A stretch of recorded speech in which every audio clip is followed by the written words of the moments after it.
Purihin ang ating Diyos na buhay, mapagpalang umaga sa bawat mga anak ng Diyos.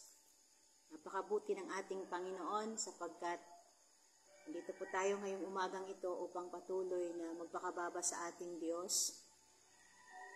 Hallelujah! Ang ating morning devotion po ay magmumula po sa Door of Faith, District 9, Dingley, Iloilo. At salamat sa Panginoon sa pribilehiyong ito na tayo po muli ay gaganap sa kanyang dakilang kalooban. Hallelujah! Sige nga po, sa mga nanonood po ngayon at sumusubaybay, tayo po ay patuloy na magpuri, magbigay pasasalamat sa ating Diyos na buhay. Hallelujah! Praise thy holy name, O God. Glory to you, Lord Jesus. Napakabuti mong Diyos. Walang papantay sa inyo. Walang hihigit sa inyo. Hallelujah! Dahil mabuti kayo palagi, O Diyos. Salamat po sa inyo, Panginoong Yesus. Salamat po, Ama, sa iyong dakilang biyaya sa amin, sa iyong dakilang kahabagan sa amin, sa iyong dakilang pagpapatawad sa amin, sa iyong dakilang pag-asa, Panginoong Yesus. Salamat po, Diyos. Hallelujah. At salamat sa umagang ito, Panginoong Yesus. Hallelujah. Sa pribilehiyo, O Diyos, na kami, Panginoon, ay makakatawag sa iyong banal na pangalan, sa makapangyarihang pangalan mo, Panginoong Yesus. Sa Diyos na walang tatalo at walang gagapi, na siyang aming tinatawagan at pinapapurihan ngayong umagang ito. Papuri ay para sa inyo lamang, Panginoon. Hallelujah. Tayo po ay umawit sa ating Panginoon bago po tayo dumako sa kanyang mga salita. Hallelujah. Sabayan niyo po kami. Hallelujah. Tayo po muli ay magpakababa sa ating Panginoon. Hallelujah, Jesus. Praise you, Lord.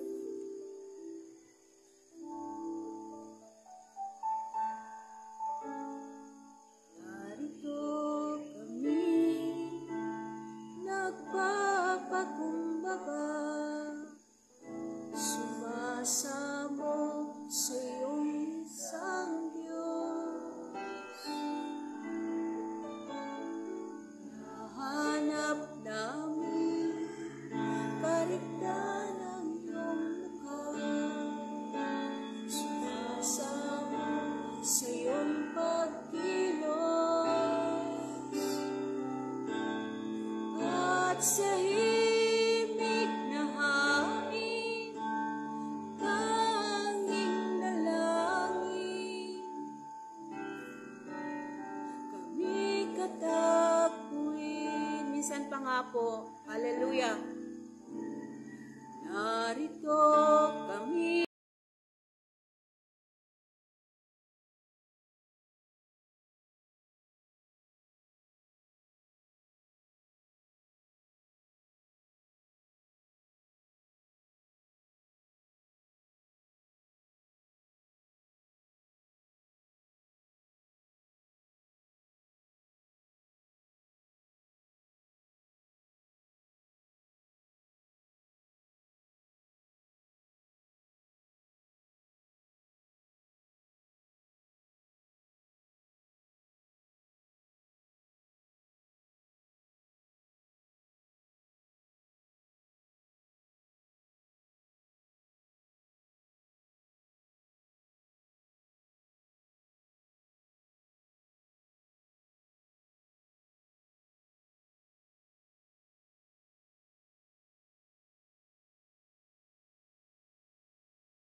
dakila ang iyong ngalan.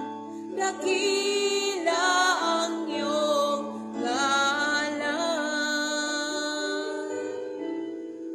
Dakila ang iyong ngalan.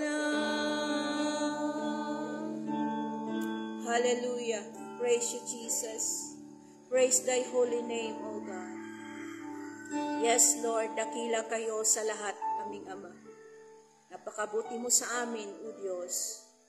Papuri ay para sa iyo lamang, Panginoong Yesus. Muli, aming Panginoong Yesus, na siyang matibay naming pundasyon sa aming pananampalataya, na siyang may akda ng aming pananampalataya at siyang magtatapos nito. Kinikilala po namin kayo sa oras na ito.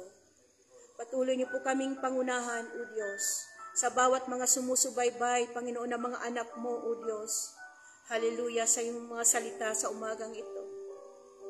Inihiling po namin ang pagpisa ng kapangyarihan ng banal mong Espiritu, na siyang magbibigay sa amin ng katalinuhan, kaunawaan sa inyong mga salita, upang lubos po kami, Panginoon, tumalaga, O Diyos, sa aming pagtitiwala sa inyo, sa aming buhay pananampalataya sa inyo. Salamat po, samahan niyo po kami hanggang matapos, Panginoon, ang pag-aaral ng iyong mga salita sa umagang ito. Sa pangalan ni Jesus. Amen. Purihin ang Diyos. Tayo po ngayon ay dadako sa pag-aaral ng kanyang mga salita at ang gamit ko pong Biblia ay Tagalog ang Biblia at doon po tayo dadako sa mga awit chapter 25 verse 1 hanggang 7 po. Hallelujah. Praise God. Babasahin ko po sa inyo sa aklat po ng awit, Kapitulo 25, talatang 1 hanggang 7 po. Ang sabi po dito sa awit, talatang 1, awit ni David, sa iyo, Panginoon, itinataas ko ang aking kaluluwa. O Diyos ko, sa iyo ako nagtitiwala. Huwag nawa akong mapahiya, ang aking mga kaaway, sa akin ay huwag nawang magkatuwa. Sa verse 3 po, oo, huwag nawang mapahiya ang lahat ng sa iyo'y naghihintay. Mapahiya nawa ang mga gumagawa ng kataksilan ng walang dahilan. Talatang 4, ipaalam mo sa akin ang iyong mga daan, O Panginoon. Ituro mo sa akin ang iyong mga landas. Sa 5 po, hallelujah, akayin mo ako sa iyong katotohanan. Ako'y iyong turuan, sapagkat ikaw ang Diyos ng aking kaligtasan. Sa iyo'y naghihintay ako ng buong araw. Alalahanin mo, O Panginoon, ang iyong kahabagan at ang iyong tapat na pag-ibig, sapagkat ang mga iyon ay mula pa ng unang kapanahunan. Sa 6 po, huwag mong alalahanin ang mga kasalanan ng aking kabataan, niyang aking mga pagsuway, ayon sa iyong wagas na pag-ibig, ay alalahanin mo ako, O Panginoon, alang-alang sa iyong kabutihan. Purihin ang salita ng Panginoon. Pinangamagatan ko po itong a right response in times of trials. Kung sa Tagalog po ay ang tamang tugon sa panahon ng mga pagsubok. Amen po. Sa atin po bilang mga mananampalataya at mga tagasunod ng ating Panginoong Jesucristo, wala pong exemption pag sa trials po. Amen po. Kaya, mahalaga po na alam po natin ang tamang tugon kung tayo po ay dumadanas ng mga pagsubok o mga trials. 4 po ang dahilan kung bakit po mayroon po tayong tinatawag na mga pagsubok. At sa mga 4 na po yun, una po, ang dahilan kung bakit po minsan o madalas ay dumadanas po tayo ng mga pagsubok o trials, ay dahil pinapahintulutan po yan ng Panginoon. Bakit po? Para po tayo po ay tumatag, mag-grow ang ating faith, pagtitiwala sa Kanya at pagkakilala sa Kanya. Amen po?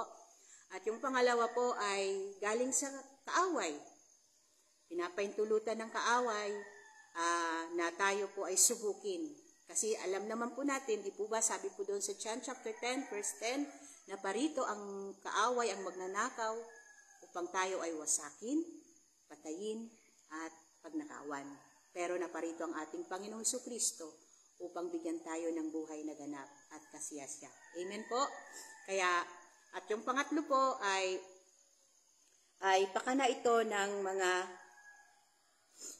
ng iba, kapakanan ito ng iba. Minsan may mga trials, temptation tayo na nangyayari sa buhay natin dahil sa kagagawan ng iba. At yung pang-apat po ay minsan sa ating mga pagkukulang o kagagawan din sa kapabayaan natin, kaya dumaranas tayo ng mga pagsubok. Amen po. Kaya dito po ay makikita po natin kung bakit ko po ito, hallelujah, na buo, dahil base rin po ito sa aking experience po sa Panginoon. Nabuo po ito nung sa panahon po na ako po ay dumanas din po ng pagsubok o trials. Kaya nung dumating po ako dito sa time na ito ng pagsubok, nabuo po sa akin ito, yung naalala ko na may Panginoon pala ako sa aking buhay. At ganun din po sa bawat isa po sa atin na nanonood ngayon sa live devotion na ito. Mahalaga po anuman ang pagsubok na dinadanas mo ngayon, natin ngayon, mabigat man yan o magaan, walang mahirap sa Diyos. Tatandaan natin at aalalahanin po natin na mayroon po tayong Panginoon.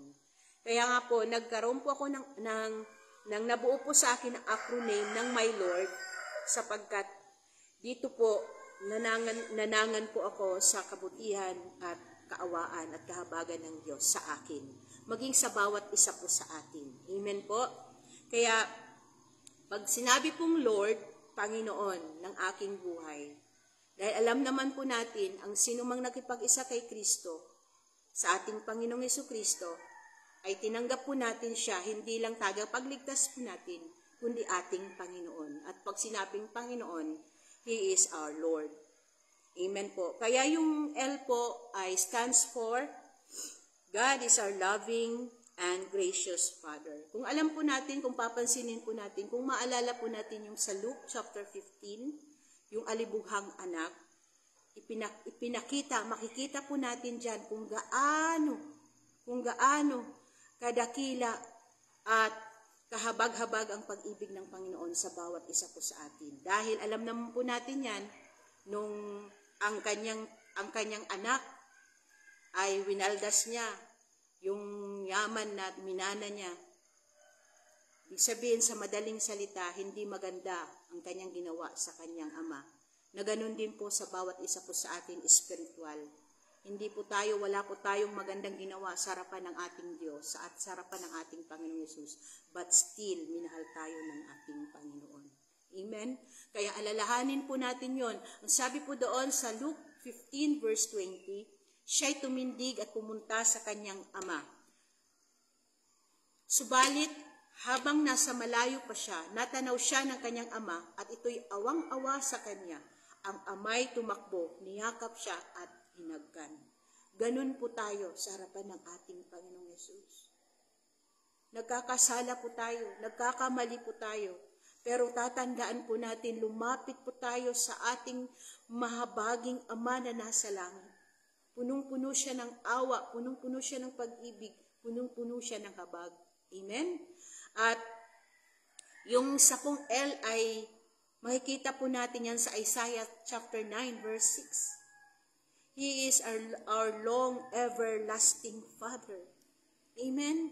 Sabi nga po doon sa Isaiah chapter 9 verse 6, sapagkat sa atin ay ipinanganak ang isang bata, sa atin ay ibinigay ang isang anak na lalaki, at ang pamamahala ay maaatang sa kanyang balikat, at ang kanyang pangalan ay tatawaging kamanghamanghang tagapayo, makapangyarihang Diyos, walang hanggang Ama, prinsipe ng kapayapaan. Sa KJV po, for unto us a child is born, unto us a son is given, and the government shall be upon his shoulder, and his name shall be called Wonderful, Counselor, the mighty God, the everlasting Father, the Prince of Peace. Amen? May kawalan ka ba ngayon? May pagsubok ka ba ngayon ng kakulangan, kasalatan sa buhay? Lumapit tayo sa ating Panginoon, sa ating Amang nasa langit, sapagkat Siya ang magpo-provide ng lahat ng yan, sapagkat walang nalikha kundi sa pamamagitan ng ating Panginoong Yesus. Amen po. Sabi po yon sa John chapter 1 verse 3. Lahat ng bagay na nalikha ay nalikha sa pamamagitan ng ating Panginoong Yesu Kristo. Kaya pag may pagsubok ka, kapatid, ano man yan, mabigat man yan, sakit man yan, na pag sinabi ng doktor, wala ka ng lunas, walang imposible sa ating Panginoong Yesus. Lumapit lamang po tayo sa Kanya. Amen po. Hallelujah. Kaya yung sumunod po, Lord, L, at yung sumunod po ay letter O, stands for our God is omnipotent God. Amen po. Ang ating Diyos na ating pinaglilingkuran, mga kapatid ko po sa Panginoon, makapangyarihan siyang Diyos. He is all-powerful God. Sabi po doon sa Job 42 verse 2, alam kong magagawa mo ang lahat ng mga bagay. Lahat, wala pong kulang. Wala pong sinabi na ito lang ang gagawin ko. Lahat kayang gawin ng Panginoon. Ang kailangan lang po talaga natin, faith in God. Buong puso tayong magtiwala at maniwala sa kakayanan ng ating Panginoong Yesus. Amen po. At wala kang layunin na mahadlangan. Pag layunin ng Diyos, walang pwedeng humadlang. Walang pwedeng humarang. Kaya pag layunin ng Panginoon na ang ating buhay italaga natin sa Kanya, layunin ng Panginoon na tayo ay mangaligtas, walang makakahadlang yan. Amen. Kailangan lang po talaga natin mayroon tayong tamang tugon sa panahon na tayo ay kinikilos ng kaaway. Amen po. Hallelujah. Kaya ang sabi rin po doon sa Jeremiah 32:17, alam niyo po ito, walang mahirap sa ating Panginoon. Lahat kaya niyang gawin. Basahin nga po natin, ang Panginoong Diyos, ikaw ang siyang gumawa ng langit at ng lupa. The maker of heaven and earth, ang ating Panginoon na ating pinaglilingkuran. Kaya walang mahirap sa Kanya. Walang mabigat na bagay na hindi kayang gawin ng ating Panginoong Yesus. Sa pamamagitan ng iyong dakilang kapangyarihan at sa pamamagitan ng iyong unat na kamay, walang bagay na napakahirap sa iyo. Amen. Kaya ano pang dapat nating ipangamba? Ano ang dapat natin ikatakot? Wala. Maglagak lamang po tayo ng pagtitubos na pagtitiwala sa ating Panginoon. Sabi rin po doon sa awit 115 verse 3, ang Diyos namin nasa langit, naroroon ang Diyos namin at ang Kanyang ginagawa ay kung ano ang ibigin. Ganon kadakila ang ating Panginoong Jesus. Amen po. Kaya mga kapatid, mga kapwa ko lingkod ng Diyos, may pagsubok ka pa na dinadaanan ngayon. Ilagak mo yan sa Panginoon. Buong puso kang magtiwala sa ating Diyos, sapagkat ang layunin ng Panginoon sa atin ay hindi pasama. Ang layunin ng Panginoon sa atin ay papabuti tayo at dalhin niya tayo tungo sa buhay na walang hanggan. Kapiling siya doon sa langit na bayan. Amen? Hallelujah! Praise God! Salamat po sa Panginoon. At yung isang O po ay omnipresent God. Ang ating Panginoon ay sumasa lahat ng dako. Ang Diyos na ating pinag-aaralan ngayon, siya yung ating Diyos na nandito sa amin ngayon at kung nasaan ka man ngayon, Luzon, Visayas, Mindanao at buong sulok ng mundo. He is our God, that omnipresent God. He is all-knowing God. Alam ng Diyos lahat ang nangyayari sa atin. Napapagod ka ba? Nabibigatan ka ba? Kapatid, alam ng Diyos yan. Lumapit ka lang sa Kanya. Sabi nga po doon sa awit 139 verse 7, saan ako pupunta mula sa iyong espiritu o saan ako tatakas mula sa harapan mo? Kung ako'y umakyat sa langit, ikaw ay naroon. Kung gawin ko ang aking higaan sa Sheol, ikaw ay naroon. Amen? Hallelujah. Kaya saan po tayo pupunta? Kundi pumunta tayo sa presensya ng Panginoon. Pumunta tayo sa altar ng Panginoon. Dahil doon po tayo makakasumpong ng kapahingahan, ng kagaanan, ng tagumpay at pag-asa sa Kanya. Sapagkat walang nalilingid sa Panginoon. Amen. Maging ang ating mga paglilingkod, maging ang ating mga pagtitiis, kahit hindi nakikita ng iba, alam ng Diyos yun. Amen. Kaya, panghawakan palagi natin, our God is omnipotent God. Our God is omnipresent God. Mayroon pa nga pong isang O pero hindi ko na po sinama sapagkat maiksi lamang po yung ating oras. Amen? Hallelujah. Kaya sabi nga po din po sa mga gawa, 17 verse 27, ginawa niya iyon upang hanapin nila ang Diyos, baka sakaling sa kanilang paghahanap, siya ay matagpuan nila. Ang totoo, hindi naman siya talagang malayo sa bawat isa sa atin. Amen? Sabi po doon sa talatang 28, sapagkat sa Kanya tayo'y nabubuhay at kumikilos. Amen. Hallelujah. At nasa Kanya ang ating pagkatao, tulad ng sinabi ng ilan sa inyong mga makata, sapagkat tayo rin ay Kanyang supling. Hindi malayo ang Panginoong Yesus sa ating mga buhay. Mga kapatid ko po sa Panginoon, nasa atin siya. Yun nga lang minsan, sa ating kapabayaan, ay hindi natin palaging ina-acknowledge ang ating Panginoong Yesus. Pero ang totoo, nasa atin siya, kasama palagi niya tayo. Kaya palagi natin siyang i-acknowledge sa pamagitan ng pagiging Panginoon natin. Pagiging Panginoon natin siya sa ating buhay. Acknowledge Him na siya ang ating Panginoon. Na mayroon tayong dapat palaging sangguniin sa bawat segundo, sa bawat araw, sa bawat oras ng ating buhay. Mayroon tayong Panginoong Yesus. Amen? Hallelujah. Purihin ang salita ng ating Diyos. At yung letter R po ay, doon din po sa 15, Kawikaan 15 verse 3, ang Panginoon ni Yahweh ay nakatuon sa lahat ng lugar.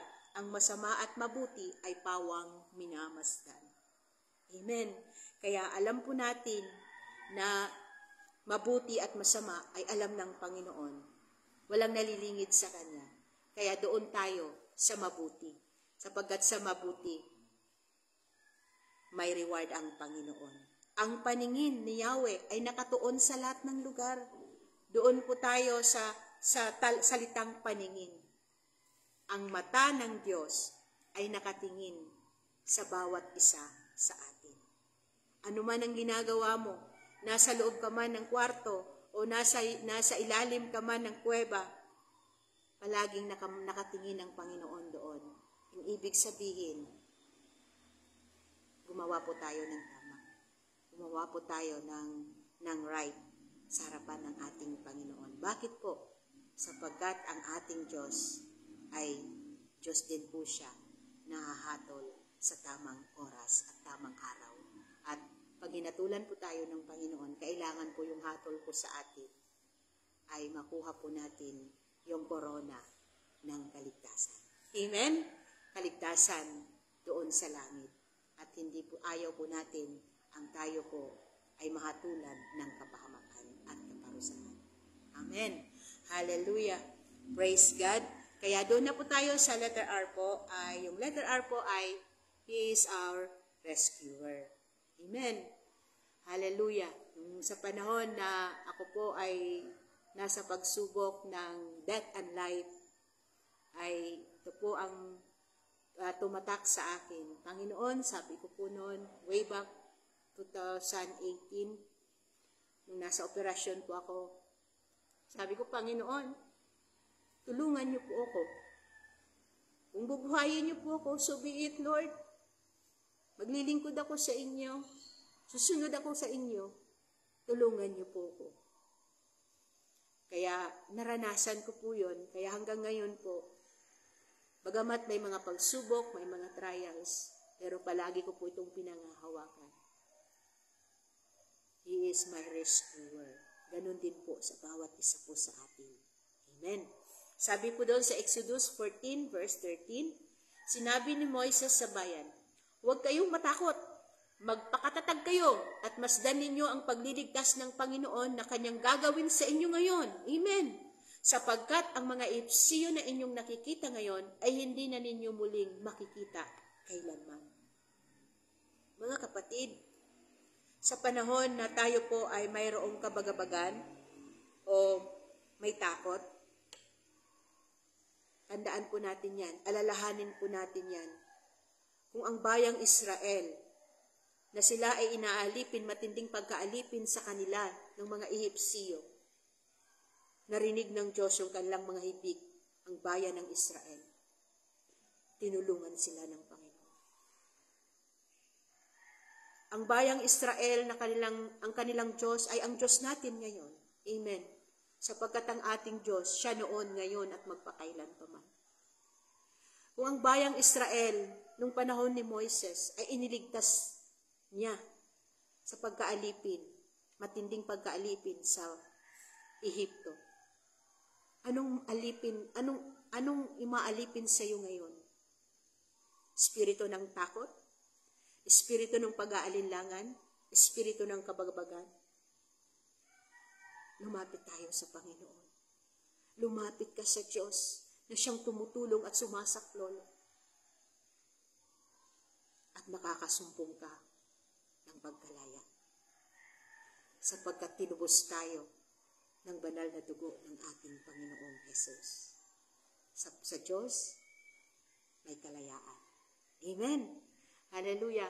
Kaya salamat sa Panginoon. Kaya pagdating sa 14 ng Exodus 14:14, ipaglalaban kayo ng Panginoon at ang dapat lamang ninyong gawin ay manahimik. Ang ibig sabihin po dyan, mga kapatid ko sa Panginoon, na dapat lamang ninyong gawin ay manahimik. Ang dapat lamang po nating gawin ay manahimik. Hindi po yan literal na mananahimik ka lang sa isang tabi. Ang ibig sabihin po dyan ay mayroong kang personal na paglapit sa Diyos. Pakikipag-usap sa Panginoong Yesus at sa kanyang mga salita na buong puso mong pinagkakatiwalaan, buong puso nating pinaniniwalaan. Amen. Hallelujah. Isaiah chapter 43 verse 3, sapagkat ako ang Panginoon mong Diyos, ang banal ng Israel, ang iyong tagapagligtas, aking ibinigay ang Ehipto bilang pantubos sa inyo, ang Ethiopia at ang Seba bilang kapalit mo. Amen. Sa panahon po natin ngayon, mismo ang buhay ng ating Panginoong Jesucristo ang siyang tumubos para tayo ay hindi manatiling alipin ng kaaway. Hindi tayo manatiling alipin ng kadiliman. Ang banal na dugo na tumigis sa krus ng Kalbaryo. Mismo ang buhay ng ating Panginoong Jesucristo ang siyang tumubos sa bawat isa po sa atin. Amen? Kaya walang mahirap sa Panginoon. Walang dahilan para sabihin palagi natin mahina tayo. Hindi. Malakas ang Diyos natin. Lumapit tayo sa Kanya para tayo ay maging malakas, matatag, matapang, at kaya nating sumpuin ang gawa ng kaaway sa ating mga buhay. Amen? Hallelujah. Mga awit 18 verse 2, si Yahweh ang aking batong tanggulan, ang aking tagapagligtas, Diyos at kanlungan, tagapag-ingat ko at aking sanggalang. Amen. Purihin ang salita ng ating Panginoong Jesucristo. Pag alam po natin ito, ang salitang ito, wala tayong dapat ipangamba, wala tayong dapat ikatakot. Kaya yung last na po is letter D, at deliverer. Ang ating Diyos ang magtatawid palagi sa atin. Amen? Hallelujah. Praise God. Babasahin ko po sa inyo sa mga awit uli, 40 verse 17. Ako may mahirap at maraming kailangan, subalit hindi mo kinalilimutan. Ikaw ang tulong ko at tagapagligtas. Yahweh aking Diyos, huwag ka nang magtagal. Amen. Hallelujah. Marami po ngayon nahihirapan sa paglilingkod, nahihirapan sa buhay. Huwag po tayong sumuko.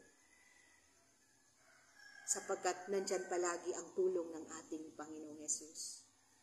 Nandyan palagi ang kanyang dakilang kamay para tayo ay saklolohan. 2 Samuel 22 verse 2, si Yahweh ang aking tagapagligtas, matibay na muog na aking sanggalang. Amen. Ililigtas tayo ng Panginoon sa mundong ito na punong-puno ng kasamaan. Ililigtas tayo ng Panginoon sa mundong ito na punong-puno ng katiwalian. Pero mayroon tayong pinakadakilang kaligtasan na ibinigay ng Diyos at kailangan natin matanggap yon. Buhay na walang hanggan doon sa langit na bayan. Amen?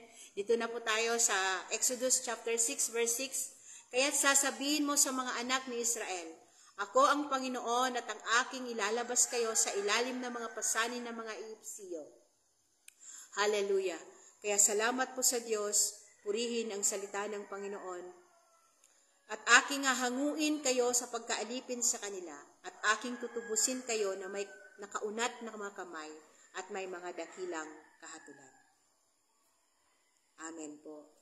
Kaya salamat sa Diyos, mga kapwa ko lingkod ng Panginoon, mga kapwa ko kapatid sa pananampalataya, o kung nanunood ka man ngayon na wala ka pang tamang relasyon at pagkikipag-ugnayan sa Diyos, may Panginoon na dapat nating paglagakan ng pagtitiwala. May Panginoon na dapat natin panaligan o sandigan, sapagkat ang ating Diyos, hindi siya bumibigo. Hindi siya nagsisinungaling. Totoo ang ating Panginoong Yesus. Amen? Kaya, my Lord stands for letter L. Our God, my Lord is loving and gracious Father, long everlasting Father. He is our omnipotent, omnipresent, omniscient God, and He is our rescuer, and He is our deliverer.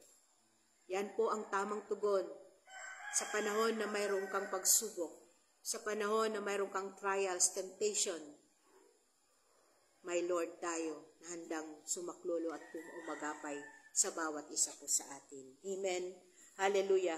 We need to have faith, trust in God. The sovereignty of God ay walang makakatalo. Walang pwedeng makagapi sapagkat ang ating Diyos ay Diyos siya ng lahat. Amen? Hallelujah. His faithfulness endures forever. Amen po. Purihin ang salita ng Panginoon. Tayo po ngayon ay manalangin. Hallelujah. Dakilang Diyos na mabuti, tapat, punong-puno ng awat habag sa bawat isa po sa amin na nagtitiwala sa inyo. Itinataas ko po sa oras na ito, aking Ama, aming Panginoong Yesus.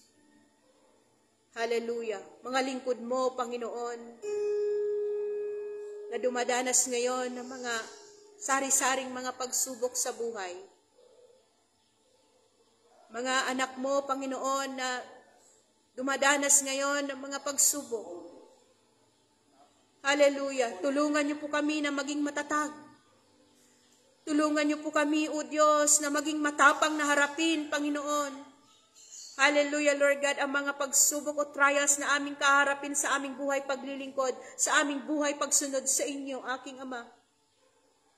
Sapagkat sapat naman po ang iyong mga salita. Sapat ang kakayanan mo, Panginoon. Walang makakatalo sa inyo, O Diyos.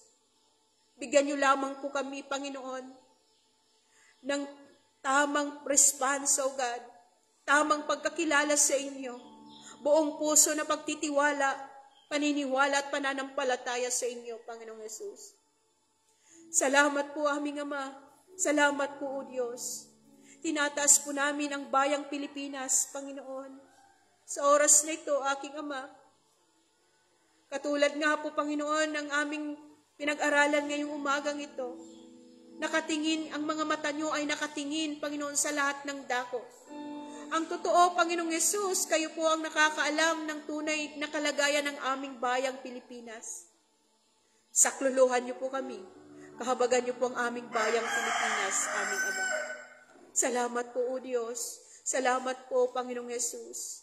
Hallelujah. Maging sa mga pastors, O God, mga lingkod mo, mga leader na itinalaga niyo po, Panginoon, sa Door of Faith Organization, aming Ama. Magmula po sa aming General Superintendent, Panginoon. Hallelujah. At sa bawat mga district supervisors, mga direct pastors, Panginoon, na mga itinalaga niyo po sa bawat iglesia, aming Ama. Tulungan niyo po kami. Sakluluhan niyo po kami, Panginoon. At bigyan niyo po kami ng tapang, O Diyos. Mas lalo po kaming tumapang, Panginoon. Hallelujah, Lord Jesus, na ipangaral, Panginoon. Ipaglaban ang katotohanan ng Ebanghelyo ng kaligtasan, O Diyos. Salamat po, aming Ama. Salamat po, Panginoong Yesus. Purihin ang banal niyo pong pangalan, O Diyos. Hallelujah. Dakila kayo, Panginoon. Dakila kayo, O Diyos. Hallelujah. Purihin ang banal niyo pong pangalan. Sa bawat mga churches, Panginoon. Hallelujah. Kayo po ang patuloy na maging matibay na sandigan, pundasyon, Panginoong Yesus, sa bawat iglesia, aming Ama. Abutin niyo rin po, Panginoong Yesus, ang mga anak mo, Panginoon, na nanghihina. Kung mayroon mo po ngayon, Panginoon, dumaranas ngayon, Panginoon, ng sakit, karamdaman, mga pagsubok sa buhay, tulungan niyo po ang bawat isa. I-lift up niyo po ang kalang pananampalataya sa inyo, Panginoong Yesus. Katulad ng panalangin at daing ni King David, Panginoon. Hallelujah. Itaas niyo po ang aming kaluluwa sa iyong dakilang harapan, Panginoong Yesus. Salamat po, Ama. At salamat po, O Diyos, sa natapos po ng iyong gawain na ito, Lord God. Patuloy na pagpalain niyo po ang pag-aaral ng iyong mga salita, O Diyos. Pag-aaral ng iyong mga salita tuwing umaga, Panginoon. Sapagkat sa pamamagitan nito, Panginoon, nananampalataya po kami, sumasampalataya po kami sa inyo, Panginoong Yesus. Marami pong maaabot na mga kaluluwa. Marami pong maliliwanagan ng mga kaluluwa at kaisipan, sapagkat ang salita mo ay buhay at mapapanaligan. Purihin kayo, O Diyos, dakilain kayo, aming Ama. Kung aming dalangin sa inyo, sa pangalan ni Jesus. Amen. God bless po. Glory to God po. Hallelujah.